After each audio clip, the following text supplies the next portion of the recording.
The future depends on the libraries, reading, and daydreaming.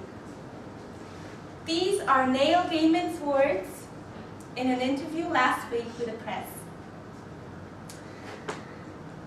In his interview, he's explaining us why it is so important to read and how much this, our whole society, is getting influenced by. He's not giving us any hints on what books we should read. He's not giving us any list with a you must read, but he certainly gives us his salt and pepper on his opinions on what to read. So I want to read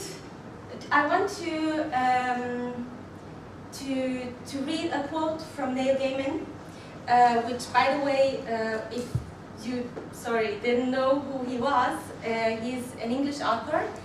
He usually writes fiction and novels, but also comic books.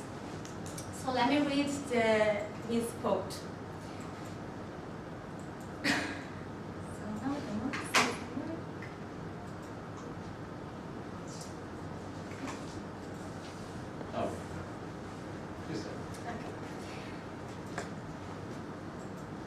Literacy is more important than ever it was in this world of text and email, a world of written information. We need to read and write. We need global citizens who can read comfortably, comprehend what they're reading, understand nuance, and make themselves understood.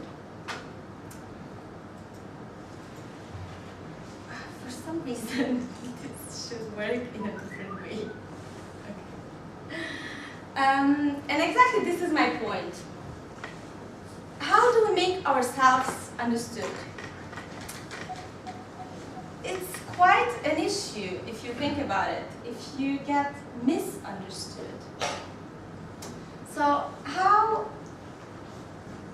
an easy way, of course, and the most usual and common way, is communication.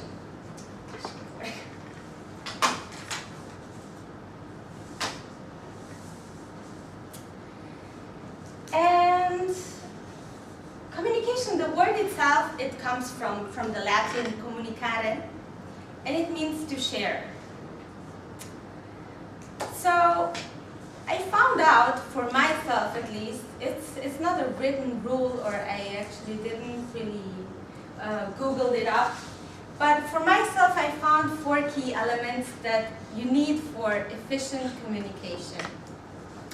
One of them is, of course, what to say and what to transmit. What you want to transmit. You want to transmit a message, an information. I don't know, a database could be even what to transmit, right? And then, of course, how to say it. How are you going to say it?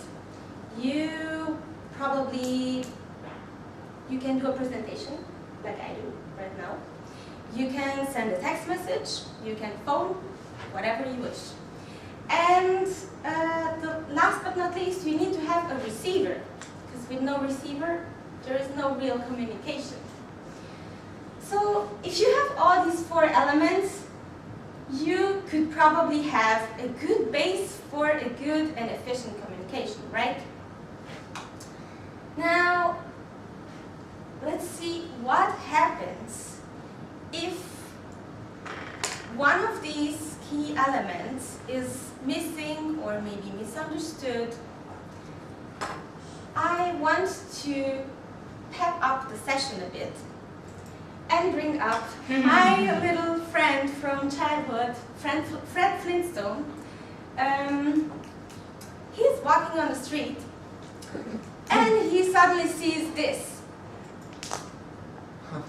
Sorry. Watch out! Man-eating dinosaurs.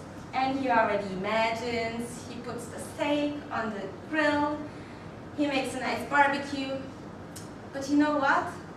He misunderstood it. He didn't read the sign properly, because the sign was saying, watch out, man-eating dinosaurs. Well, my friend, this little dash over there, it makes a certain difference in that meaning. And it's funny how punctuation can influence the meaning of one sentence. Let's take another funny example. 7 words, if I count right. Let's try to build with the same sentence different meanings.